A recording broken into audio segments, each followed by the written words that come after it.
Hey everyone, welcome back. This is Mandy.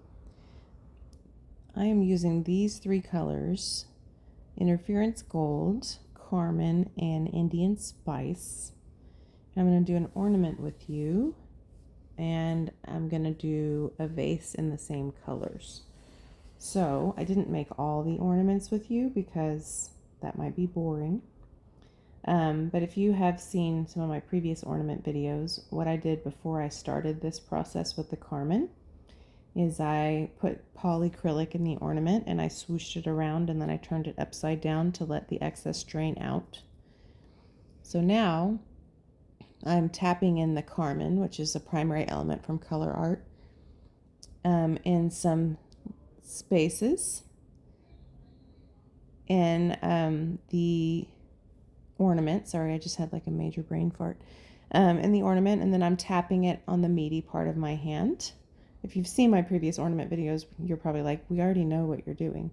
But for the benefit of someone who may not have seen that, I'm trying to make sure that you're not in the dark. And so once we get kind of a decent amount of the Carmen, then we're going to come in and add the Indian Spice. So what I have found when you're working with Colourarte is if you're dealing with a larger particulate, it seems to be quite helpful if you add that on the surface with the polyacrylic first. It helps that larger particulate to absorb, and you just get better coverage that way. And then the finer pigment, meaning the smaller particulate, is going to have an easier time sticking. So like the interference gold, sorry, I'm out of frame. The interference gold, I'm adding last. So you can see these are turning out really beautiful. I think this particular ornament I'm decorating right now is a plastic one. If you saw my most recent ornament video, I was telling you guys that I really had a hard time with the plastic ones at first. And then I figured out you really just have to be very intentional to get enough of the polyacrylic out so it doesn't keep moving around and all of that stuff. And now that I figured that out, it's working pretty nicely. So anyway, I thought that these colors together were just so gorgeous. Look at that. And so I tend to lean more toward jewel tones, but I do love warm tones. And this is definitely a nice warm red. So if I had a tree that was like red and gold, or I had a tree that was primarily red, these would be perfect. My tree right now has like blue lights and bright white lights. So this doesn't quite fit, but I stuck it on there anyway, you know. But it would be gorgeous if it was like a tree where, you know, all of the colors are the same. I mean, these would really pop. So I love the fact that you can do these with plastic, because for so many people, glass ornaments are out of the question. Kids, pets, whatever. The tendency to drop things. You hate to buy expensive glass ornaments and then have them be crushed when you put them away, you know, whatever. So it's really nice that you can use the plastic and know that it works. I just got some glass hearts in today from Etsy, and I thought they were going to be bigger. I thought they were going to be like 3 inches, which is about the size of this ornament, but they seem like they're closer to 2.5. Anyway, they're heart ornaments, and so I'm going to try to make some of those. I'm just not sure how much of this I'm going to get done before Christmas.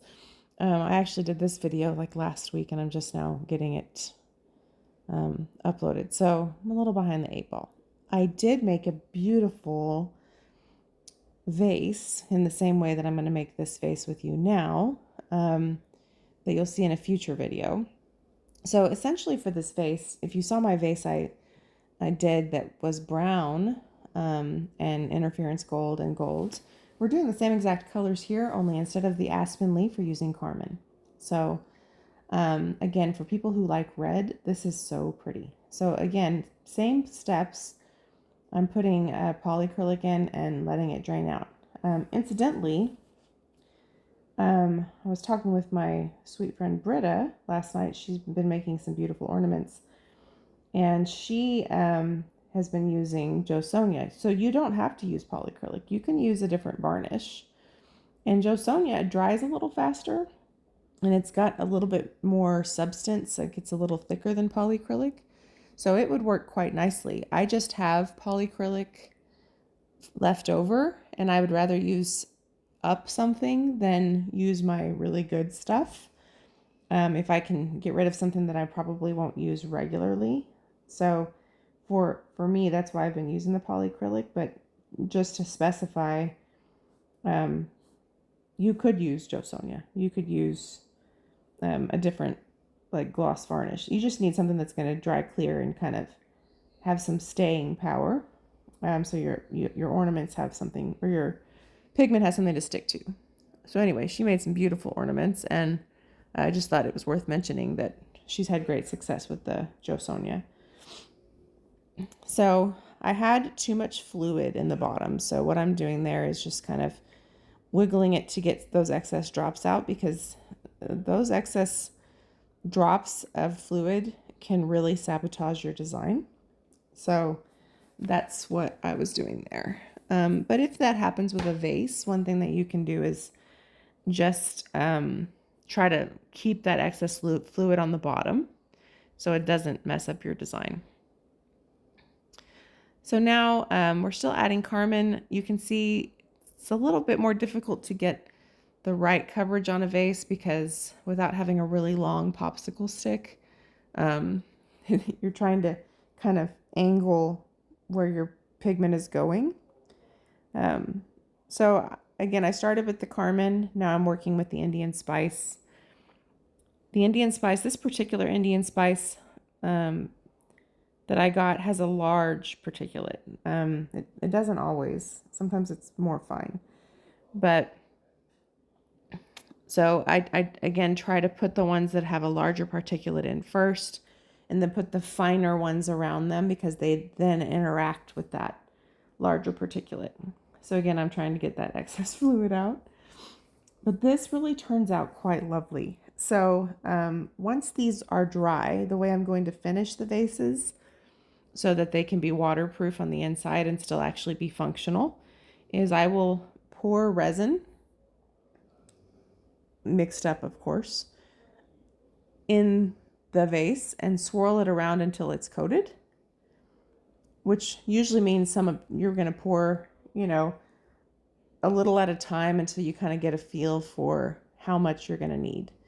A fairly thin resin would work better for this, but most of the resin I have around here I use for either top coats or for geodes, so it tends to be a little bit thicker. Like the resin I use for top coats is a countertop resin from KS Resin. It's quite thick, but it has a nice UV protection and a nice solid finish. So it's kind of thick for something like this. So I will probably buy some resin that is thinner so that I'm not wasting so much resin to coat the inside of these. It usually is going to take a couple of coats to make sure that you get that pigment covered.